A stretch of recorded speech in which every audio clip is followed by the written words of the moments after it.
Good morning students. I'm Ms. Rukmanisha. Welcome to my video, and today we are going to start a new chapter, chapter 5, that is Morphology of Flowering Plants.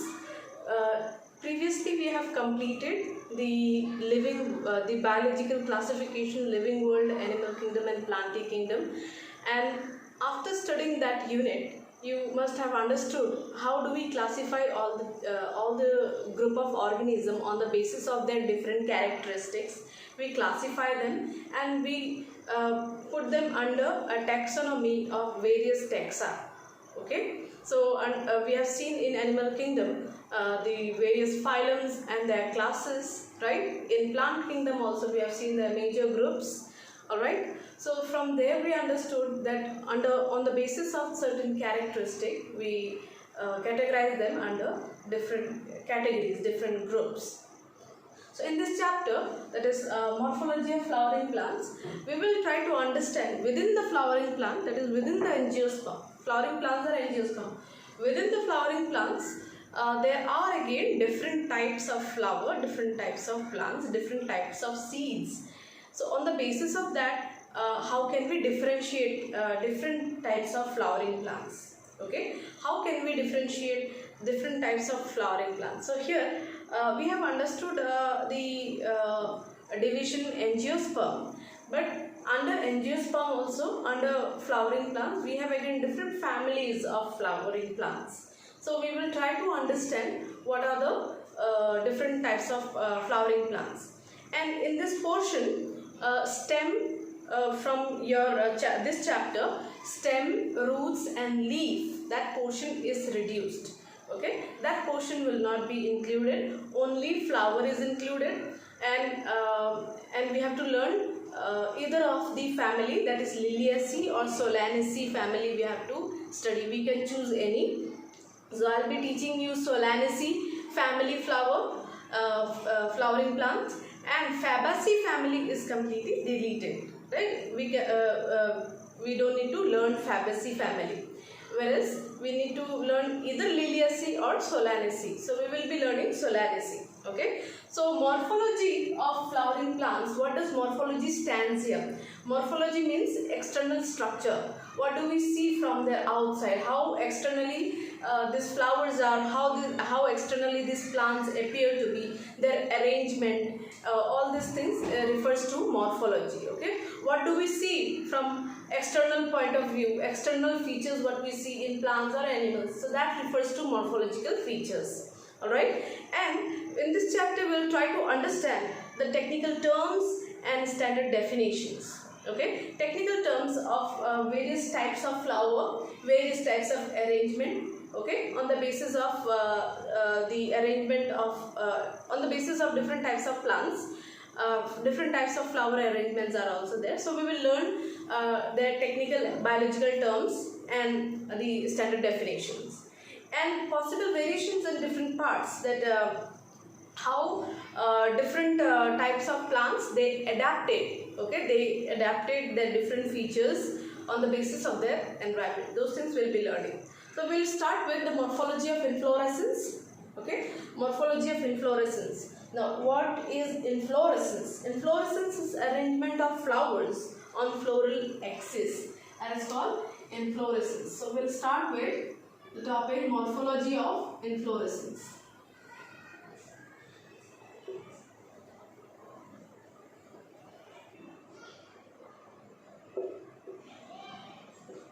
Now inflorescence means arrangement of flowers on floral axis.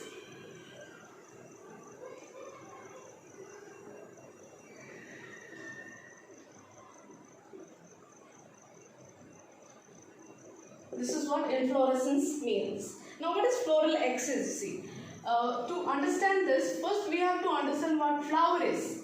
So what is flower? Flower is a modified shoot. Okay, flower is a modified shoot. So plant has two parts. The lower part growing towards the soil, that is the root, and the upper part growing towards the sun, that is the shoot. And shoot is they get modified into stem, leaves, flower, fruits. So these all are parts of shoot. So flower is also a modified shoot. And this modified shoot, it develops from the shoot apical meristem. So you must have studied meristematic tissue in class 9, that the tissue which has the ability to divide. Okay, the tissues which has ability for cell division in plant cell, and meristematic tissue, and then we have permanent tissue. Now permanent tissues are modified tissues in plants. They get modified after the tissues are formed. They get modified to perform certain function. Okay, for example, stomata is stomata and parenchyma. Stomata is an apparatus, whereas of course stomata is also surrounded by cell guard cells. So parenchyma cells, collenchyma cells, they are tissues which they perform certain function. So a tissue which can perform certain function and they get modified accordingly, those tissues are known as permanent tissues. Okay, and those tissues have no ability to divide. Okay, whereas meristematic tissues are the tissues for the growth of the plant. When the plant is at their growth stage, so maximum of the tissue present in the shoot or root, they have meristematic tissue. They divide and they grow. Okay, so here the apical means the tip portion of the shoot has a meristematic tissue, and they get modified and they form a flower. Okay, so this shoot apical meristem, they changes into floral meristem.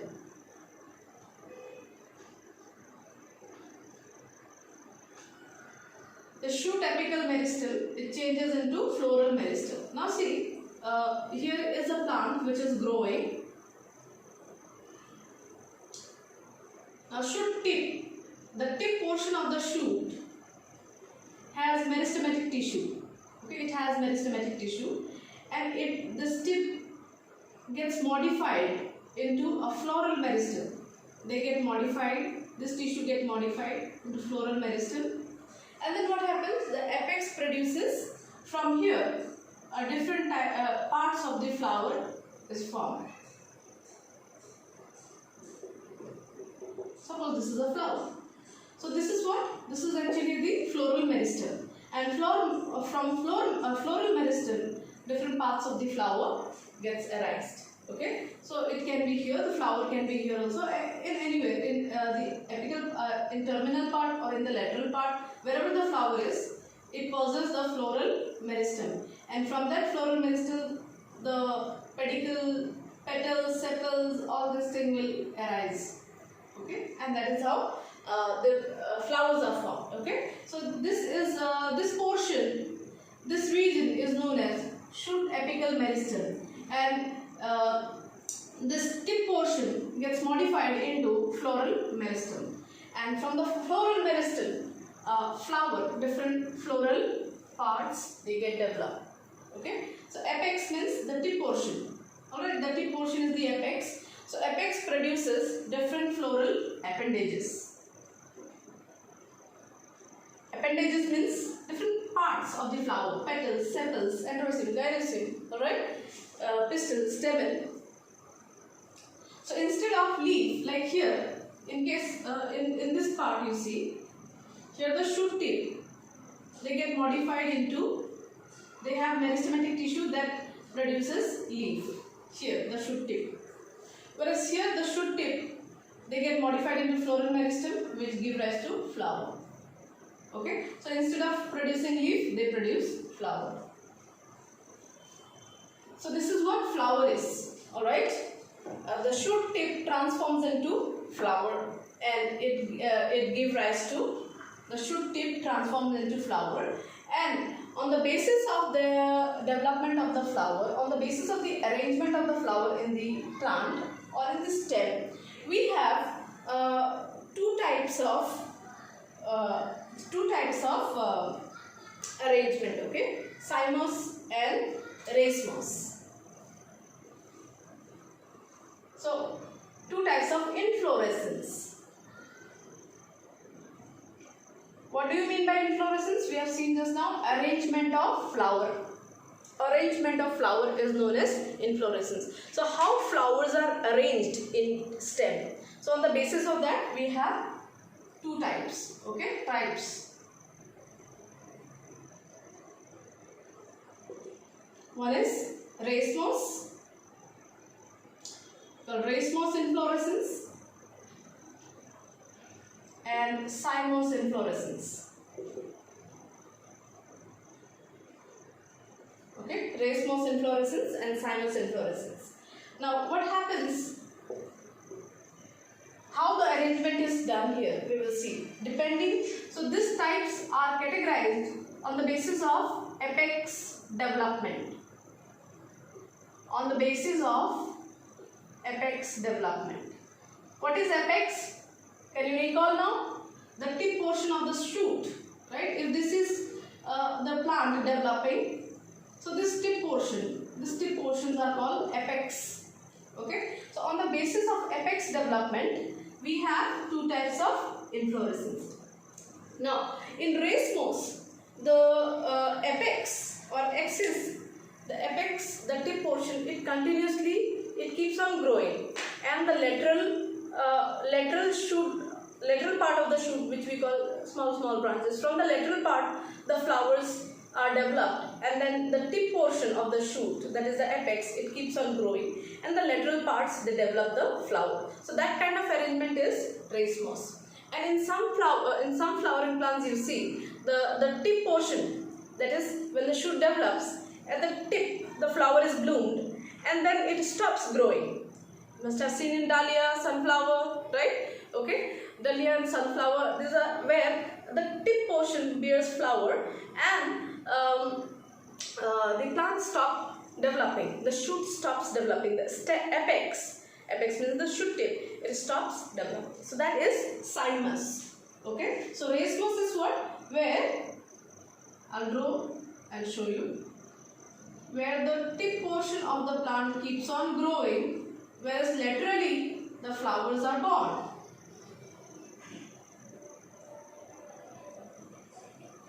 Where the tip, that is the apex, keeps on growing. So this kind of arrangement is racemose inflorescence. When the flowers are arranged like this, laterally they are developed. They are known as racemose arrangement. Okay, and yes, so this kind of arrangement is also known as acropetal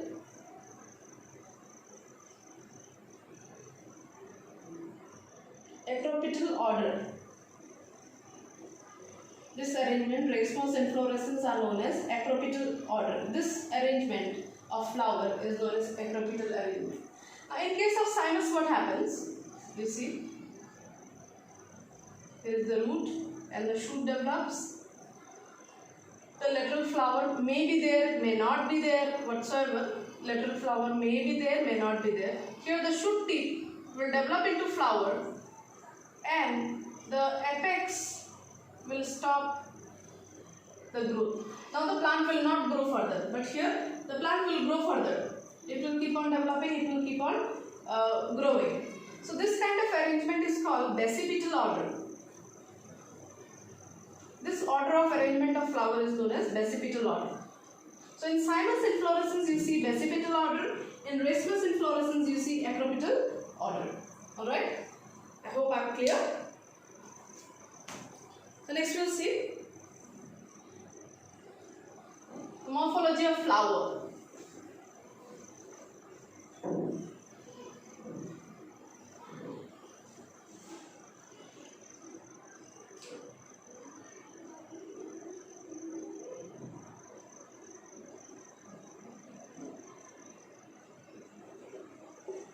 Next we will see morphology of flower, where flower represents the reproductive unit. What is flower? Flower is a reproductive unit of an angiospermic plant. Reproductive unit. It is a reproductive organ. Alright? Flower is a reproductive organ of an angiospermic plants. And it has four different kinds of whorls. Whorls means the appendages, okay? The different appendages. We will see that. Okay? Whorls means it has four different kinds of whorls, and at the end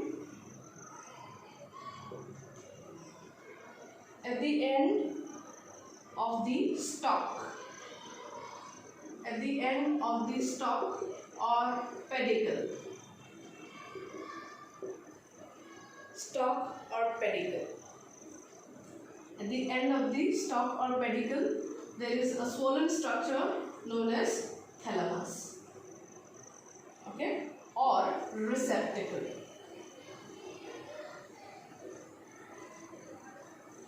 Okay, so let me draw that part so that you will understand what thalamus, what stalk, pedicle is. So if this is a plant and here is a branch which is about to be a flower, so this branch is having leaf. So now here this is the floral meristem, apex floral meristem, and from here floral meristem, a thalamus, a swollen part at the bottom.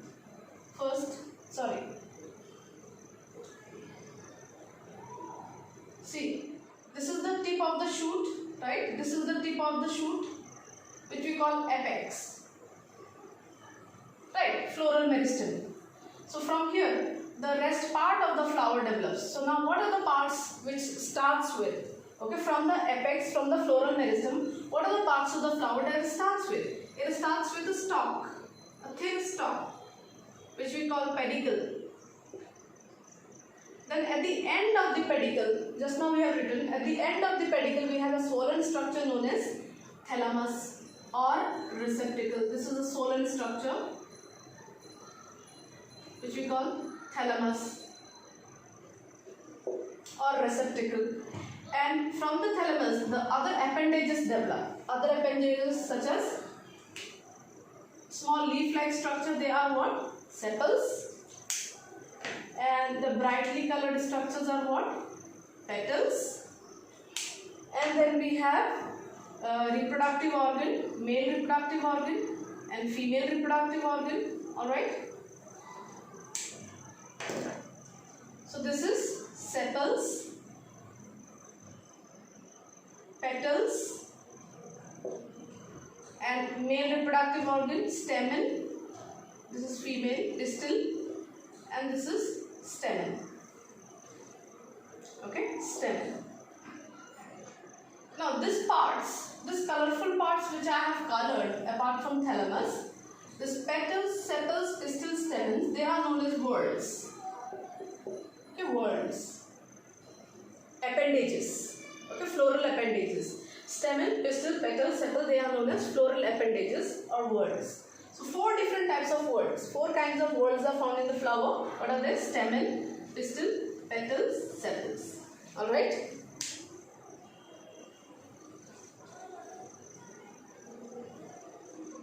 So there are four different kinds of whorl.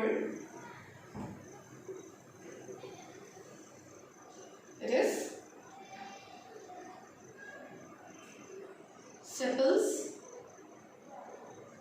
but you have to learn the other term, which is the main term called calyx. Sepal is also known as calyx. Then we have petals, which is known as corolla. Then we have pistil, which is known as gynoecium. And we have stamen, which is known as androecium. Okay. Now here, petals and sepals, they are the accessory organs. Accessory organs. So accessory organs, what is the purpose of accessory organs?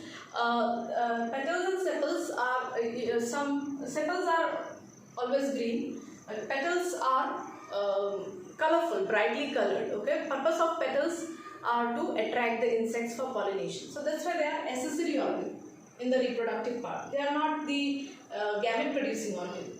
Whereas gynoecium and androecium here, pistil and stamen, they are the reproductive organ. They are the reproductive organ. Okay. So in some cases, calyx and corolla, they are joined. Calyx and corolla, in some cases, they are joined, and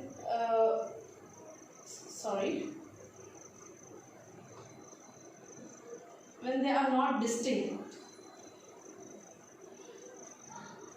joined and not distinct. In that case, they are known as perianth. Okay, perianth.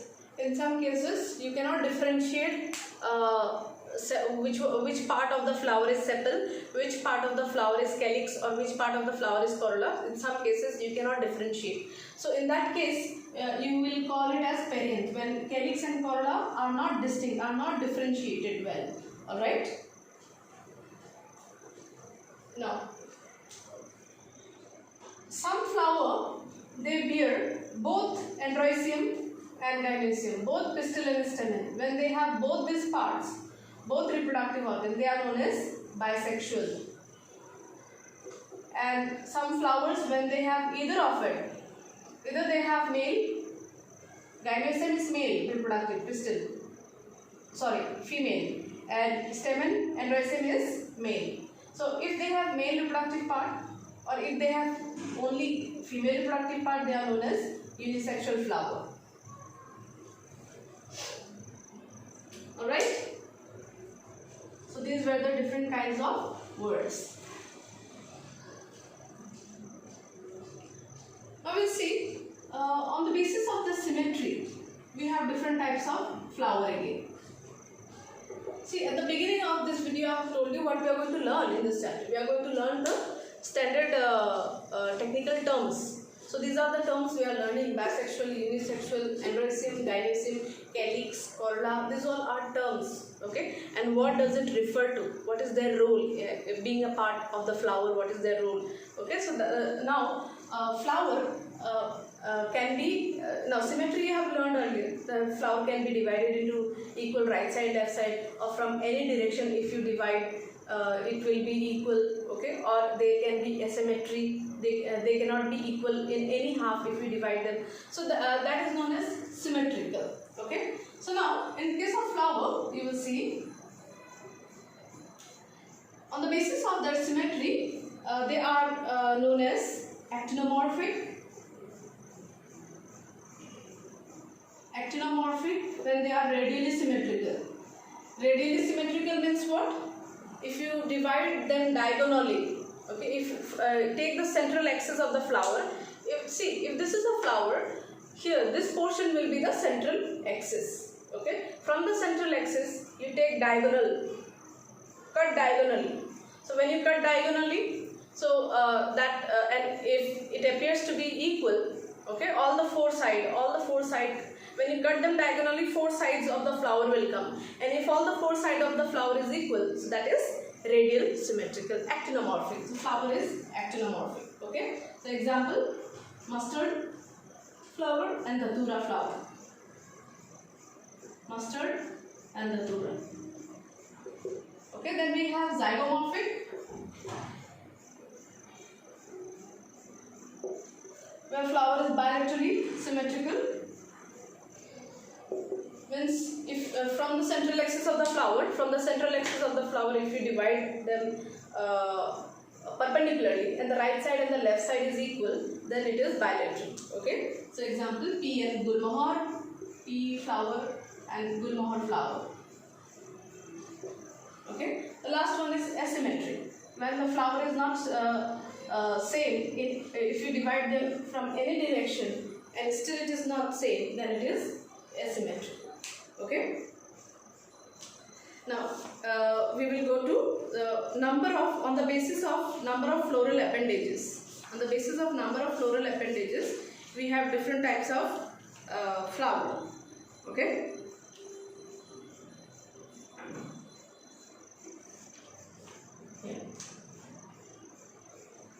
Example of asymmetrical flower is canna. Example.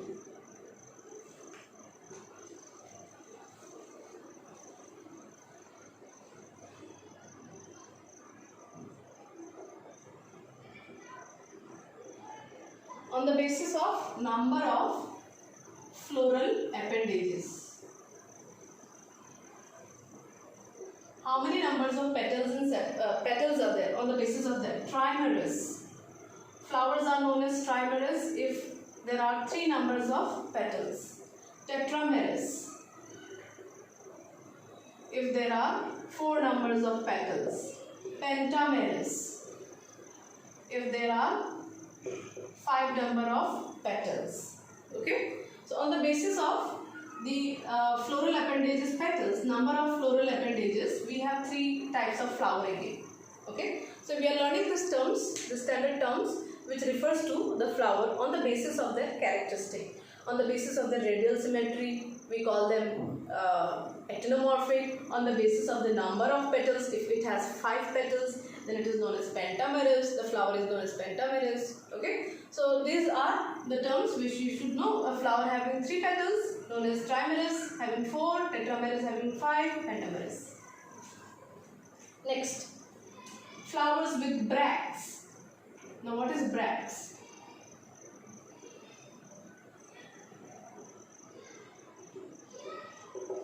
Flowers with bracts.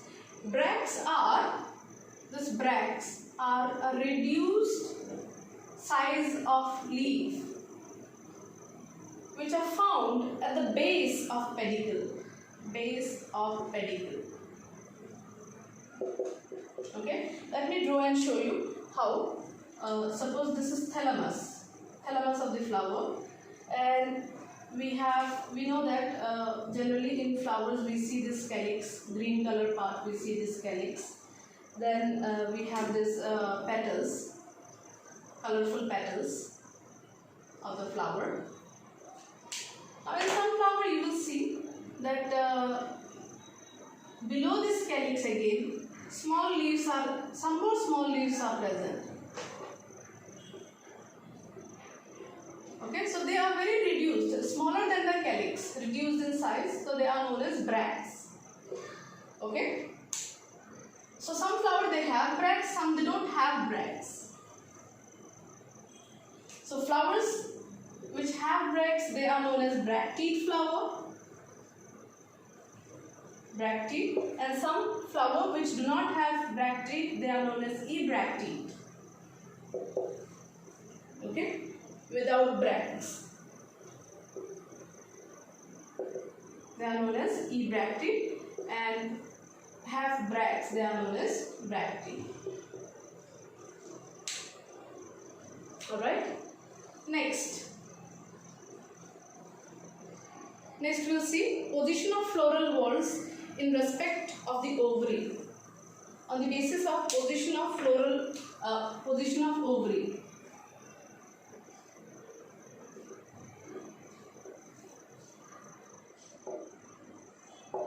Okay, we have studied that the male part, the stamen, has 2. Earlier you have studied, this is stamen, androecium has anther and filament, whereas gynoecium has these 3 parts. This tip portion is known as stigma, style, and ovary. This is ovary having ovule and embryo sac here. Okay, so ovary, on the basis of its ovary's location, where is ovary located in a flower? So on the basis of that, we have position of ovary on thalamus. We have 3 types of flower. Okay, number 1, hypogynous. On the basis of the position of the ovary, we have first hypogynous. In hypogynous, ovary is known as superior. Why? Because here, suppose this is the thalamus. Thalamus is the swollen part, right? This is the thalamus, and the rest of the floral parts are at the bottom, here in the thalamus. Whereas ovary is, this is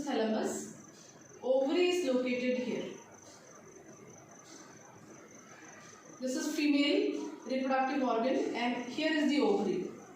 So you can see ovary is at this position and floral parts, okay, position of ovary on the thalamus with respect to the other whorls, okay, with respect to the other whorls. So petals are and sepals, they are below the position of the ovary. So this type of flower having ovary at the top portion of the thalamus, okay, at the top portion are known as hypogynous flower. Okay, example mustard and China rose. In mustard flower and in China rose, you will find that ovary is located at the top of the thalamus, whereas petals and sepals are below positioning. They are in the below position, so that's why ovary is superior here. Second one is perigynous. In perigynous, ovary is known as half inferior. Why so? You see, this is thalamus.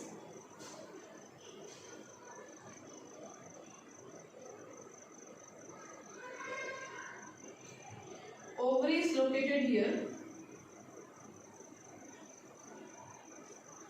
and petal sepals are also located at the same position. Here ovary was little bit higher in position and petal sepal was in lower, but here you can see ovary's position and petal sepal's position is the same. So that's why here ovary is called half inferior. Okay. Where the ovary is located, at the same location, at the same rim, the petals and sepals are present. Okay, so that type of flower is perigynous. And then we have epigynous, where ovary is inferior, completely inferior. How? So this is thalamus and petal sepals are here, whereas ovary is here, inside the thalamus.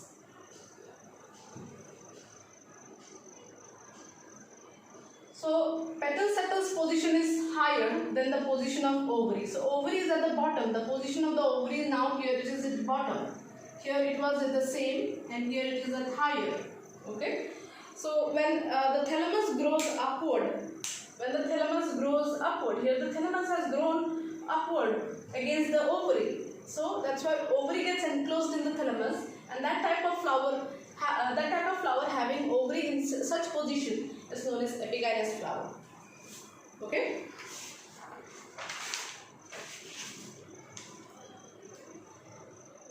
So these are the different types of flower we have seen on the basis of different characteristics: symmetry, position of ovary, and what else?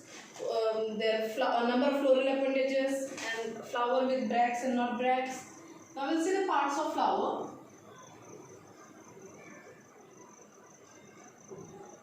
Calyx. Number one is calyx. Calyx is the outermost part, which is also known as sepals, right? And how they are? They are green in color and leaf-like. Okay.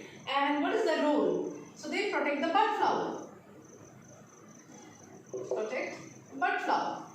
You must have observed in your garden that when the flower is not bloomed and when they are in bud, so it is covered by green color structure, green color leaf-like structure. So that is calyx. So when the flower is in the form of a bud, so they are protected by calyx. Okay.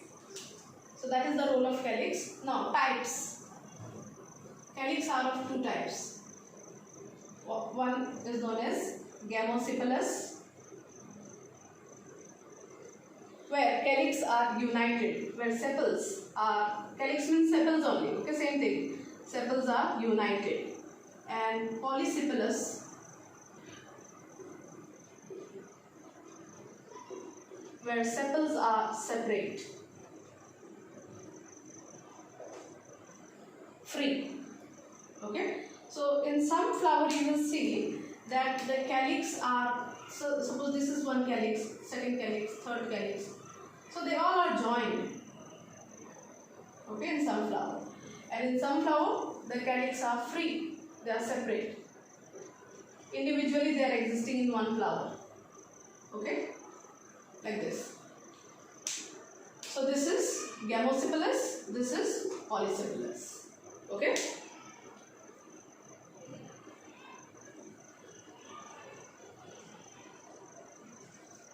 Next part of the flower we will see corolla. Okay, corolla is known as petals. Usually, they are also known as petals. Usually, brightly colored. What is the purpose of this corolla? To attract insects and other animals. For what? For pollination. Okay, so they play a role in pollination. Now there are types. Gamopetalous. Same. When petals are united. And polypetalous. When petals are free. Okay. In some flower, these corollas can be of different shapes. Okay, so they can be tubular, bell shape, funnel shape, and wheel shape, of different shape. Okay, so how is gamosepalous? Where suppose this is one petal, it is joined with other petal, it is joined with other petal, it is joined with other petal. So they are all are joined, united. Okay, that is gamosepalous. This one is gamosepalous. And in some flower you must have seen that these petals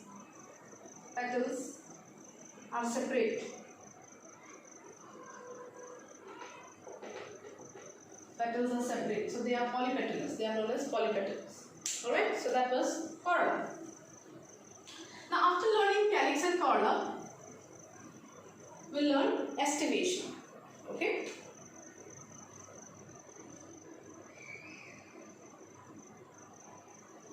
Aestivation. What is aestivation? The mode of arrangement of whorls.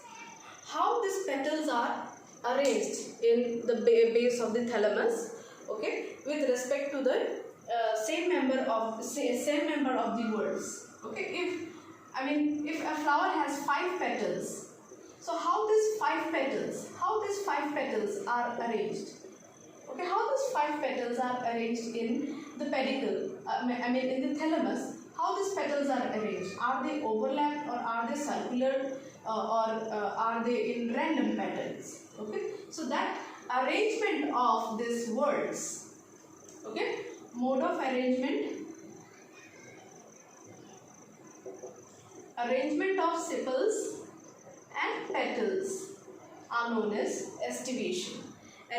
The mode of arrangement of sepals, petals with respect to other member of the same whorl. That's what I was saying. If there are 5 sepals, so all 5 members of the sepals, how they are arranged? If there are 5 petals, all the 5 members of the petals, how they are arranged? Are they arranged circularly? Are they overlapping on each other? That mode of arrangement is known as aestivation. Okay. So on the basis of different types of arrangement, we have 3 types of aestivation. Okay, 4 types of aestivation. We will start with velvet aestivation. In velvet aestivation, there is no overlapping of petals or sepals in whorl, just touch at the margin. So this is suppose one. So to understand this, you please refer to the diagram in your textbook. I'll tell you it is in which page. It is in page number 74 and figure 5.15. Okay, figure 5.15. So suppose this is one petal and this is other petal, second petal, third petal and the fourth petal. So they are arranged in such a way that there is no overlapping. Petals are arranged in such a way that the margins are touching or the other margin. Okay, this is the margin. They are touching the other margin at the end. Okay, they are touching at the end. So there is no overlapping. So such kind of arrangement is called velvet arrangement. And you see this in flower, a calotropis flower. Okay. Then second we have twisted.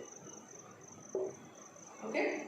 So how is in twisted? One margin of appendage overlap that of the next one. So suppose this is one petal and the margin, this margin of the petal overlaps the other margin of the next petal, right?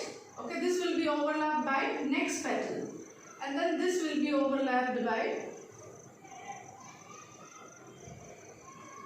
next petal.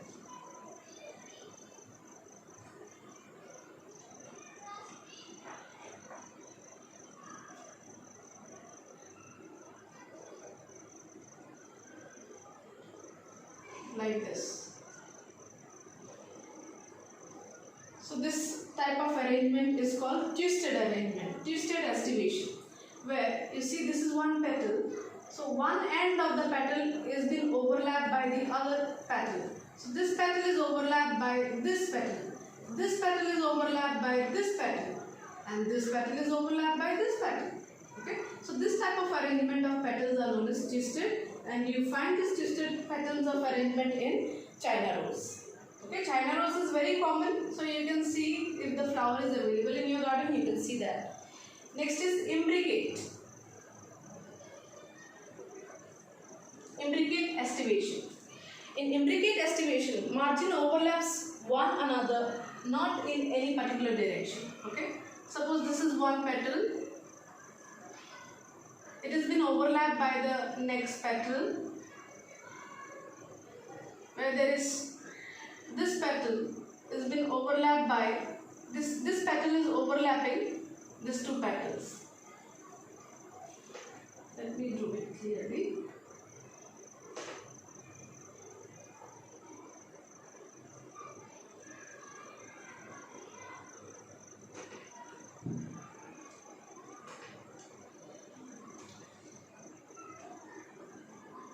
Now see, there is no pattern here, there is no direction. Here there was direction. Every petal was similarly overlapped.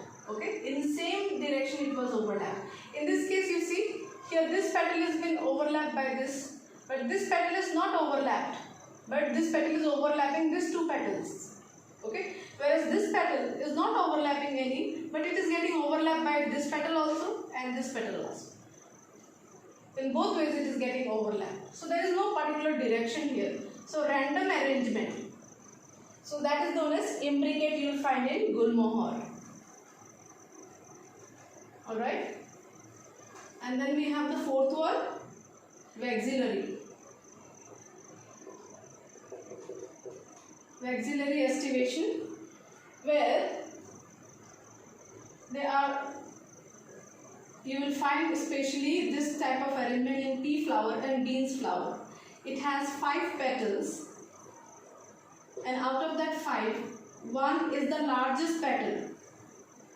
Okay, this largest size petal, which is known as standard petal. I'll draw this here. Okay. So the largest petal is this one, which is known as standard, which overlaps the 2 lateral petals. Okay, 2 lateral petals which are known as wings, and this wing overlaps the smallest petal. Okay, smallest petal, another 2 petals which is known as knee. So this is a special arrangement of the petals. Petals are arranged in this way. They are known as vexillary if petals are arranged in this way. Okay, and you find this kind of arrangement in pea flower and bean flower. So here we come to conclusion of So here we come to the end of the today's video. So we conclude this class with this estimation. If learned, refer to the diagram from your textbook, and if you have anything to ask, please ask me. I will send you some pictures or send you some videos to make you understand in a better way. Alright? Thank you so much for having me and listening to me. Thank you. Have a good day ahead.